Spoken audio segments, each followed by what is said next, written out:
बिस्मिल्लाहिर्रहमानिर्रहीम। अस्सलामुअलैकुम। आज का हमारा टॉपिक होगा ऑप्टिकल आइसोमेरिज्म। ऑप्टिकल आइसोमेरिज्म की जो टाइप 2 है स्टीरियो आइसोमेरिज्म, जो कि नेक्स्ट ज्योमेट्रिकल और ऑप्टिकल आइसोमेरिज्म के अंदर डिवाइड है, उसका एक पार्ट है। ऑप्टिकल आइसोमेरिज्म भी नेक्स्ट जो है वो दो के अंदर डिवाइड है। ऑप्टिकली एक्टिव भी कुछ सब्सटेंसेस होते हैं और कुछ सब्सटेंसेस जो है वो ऑप्टिकली इनएक्टिव भी होते हैं। लेकिन ये ऑप्टिकल आइसोमेरिज्म को समझने से पहले ज़रूरी ये है कि पहले कुछ टर्म्स जो यहाँ साइड पे करके दिखाई गई हैं, इन टर्म्स को जो है वो समझना ज़्यादा ज़रूरी है। पहले इन टर्म्स के अंदर सबसे पहले जो टर्म है वो है chiral centre. Chiral centre basically होता क्या है? कायरल सेंटर ये होता है कि अगर एक ही कार्बन हो या कायरल कार्बन ये होता है कि अगर एक ही कार्बन हो तो उसकी जो है वो चारों साइडों के ऊपर अलग अलग ग्रुप का होना, ये होता है कायरल, यानी कि एसिमेट्रिक। अलग अलग ग्रुप का होना अपोजिट साइड में, उसको कहते ही एसिमेट्रिक होता है। एसिमेट्रिक में जो है वो ए जो है ये एक लैटिन डेरिवेशन है, इसका मतलब होता ही विदाउट है, और ये जो है वो सुपर इम्पोज नहीं होती अपने मिरर इमेज के ऊपर। फॉर एग्जांपल मेरा राइट हैंड है, ये मेरा राइट हैंड है, अगर मैं इसके सामने मिरर में देखूं तो वो बिल्कुल इसका एक ऑपोजिट इमेज दिखाता है, वो उसे एक लेफ्ट हैंड के तौर पर डिक्लेयर करता है। ये बेसिकली होता है कायरल सेंटर। अब यहाँ पे एक फॉर्मूला दिया गया है 2n, where n stands for number of chiral carbon. अब ये फॉर्मूला जो है ये हमें ये बताता है कि हमने किस तरह से जो है वो ऑप्टिकल आइसोमर्स फाइंड करने के कितने जो है वो ग्रुप के अंदर पॉसिबल है। अब नीचे ये दिखाया गया है ये कंपाउंड, फॉर एग्जांपल ये मैंने बनाया हुआ है 2,3 ब्रोमो प्रोपेन। अब यहाँ पर एक कार्बन ये है, एक ये है। ये कार्बन जो है ये कायरल कार्बन नहीं है, क्योंकि इसकी तीनों ग्रुप जो है ये सेम है, जिसकी वजह से कायरल नहीं है। ये जो अगली है इसकी एक पर ये है और एक पर ये सारा ग्रुप है, एक पर ये है, एक पर ये। बच्चे क्या करते हैं, कहते हैं इस कार्बन की इस तरफ भी कार्बन है, इस तरफ भी कार्बन है, इसको कायरल नहीं कहते। लेकिन नहीं, हमने पूरा ग्रुप लेना होता है किसी भी सब्सटेंस को जो है उसका कायरल देखने के लिए। इसी तरह से ये वाली कार्बन के एक तरफ ब्रोमीन है, एक तरफ ये है, एक तरफ ये सारा ग्रुप है, एक तरफ ये सारा ग्रुप है, ये भी कायरल है। नेक्स्ट के अंदर 2 हाइड्रोजन सेम है, ये कायरल नहीं है। इसके अंदर 3 हाइड्रोजन है, ये भी कायरल नहीं है, चाहे बाकी बॉन्ड डिफरेंट है।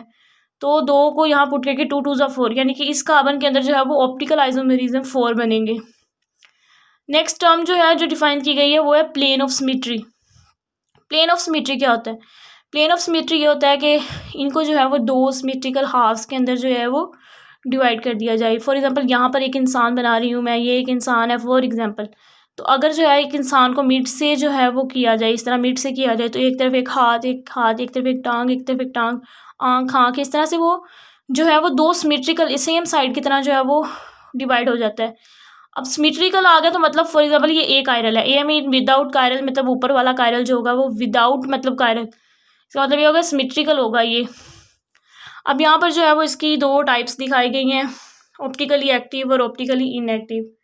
अब जो ऑप्टिकली एक्टिव है ये नेक्स्ट जो है ये 2 के अंदर डिवाइड हुई है। एक तो डेक्स्ट्रो रोटेटरी आइसोमेरिज्म, एक है levo rotatory isomerism. Dextro rotatory isomerism को प्लस से शो किया गया है, ये राइट रोटेशन होती है, यानी कि इस तरफ क्लॉकवाइज जो राइट होती है। अब ये मेरा राइट है, अगर मैं राइट की तरफ ही जाऊंगी तो क्लॉकवाइज हो जाएगी। और जो लीवो रोटेटरी होगी, एल से ही लीवो है और एल से ही लेफ्ट है, इसको माइनस से शो किया गया। लीवो रोटेटरी लेफ्ट रोटेशन होती है। अब ये मैं अपने लेफ्ट हैंड की तरफ जाऊंगी तो फॉर एग्जांपल ये एंटी क्लॉकवाइज होगा, यानी कि क्लॉकवाइज के बिल्कुल उलट होगा ये। आगे ऑप्टिकल इनएक्टिव भी जो है वो 2 के अंदर डिवाइड है। एक तो वो है जिसके अंदर प्लेन ऑफ सिमेट्री सेम हो जाने की वजह से जो है वो इसके अंदर इनएक्टिवनेस आती है। लेकिन एक जो है वो इसके अंदर एसिमिक हो जाता है, यानी कि इक्विमोलर जो है वो मिक्सचर आ जाता है, यानी कि इन दोनों की जो है वो बराबर की अगर तादाद पाई जाएगी तो उसे कहेंगे equimolar mixture of positive and negative, equimolar mixture of dextro and levo. आगे इनकी टाइप्स के अंदर ये दिखाया गया है tartaric acid. Tartaric acid basically इसका जो है वो आयोपेक नेम क्या होगा इसका, 1 2 3 4 2,3 डाईहाइड्रोक्सी बुटेन 1,4 डायोइक एसिड।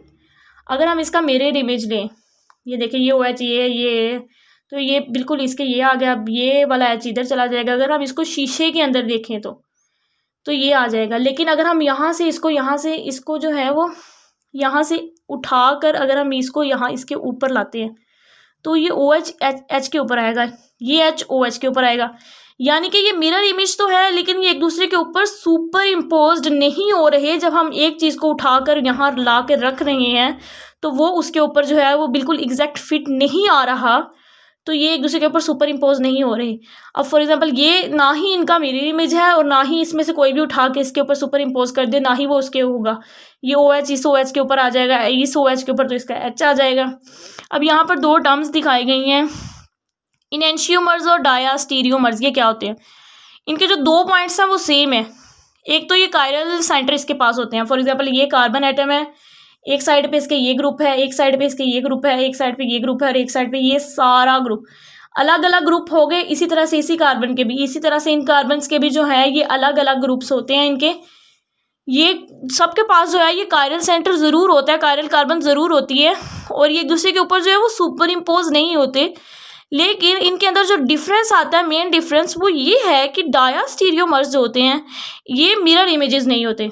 ये देखें जस्ट लाइक दिस, ये एक दूसरे के मिरर इमेजेस हैं, लेकिन ये जो डायास्टीरियोमर्स हैं ये मिरर इमेजेस नहीं हैं। और ये जो है ये वाला अगर हम देखें तो ये भी जो है वो मिरर इमेज नहीं है इन दोनों का। मतलब फॉर एग्जांपल हम ये कह सकते हैं कि इन दोनों के लिए जो टर्म है आपस में इनके रिलेशन के लिए वो है इनेंशियोमर, और इसका रिलेशन अगर हम इसके साथ देखें, इसका रिलेशन अगर हम इसके साथ देखें तो ये होगा डायास्टीरियोमर्स, क्योंकि एक दूसरे के ऊपर सुपर इम्पोज नहीं हो रहे और ना ही ये किसी का जो है यहाँ पर मिरर इमेज है।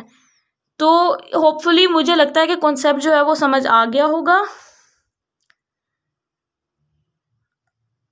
शुक्रिया आपका बहुत बहुत। अल्लाह हाफिज़।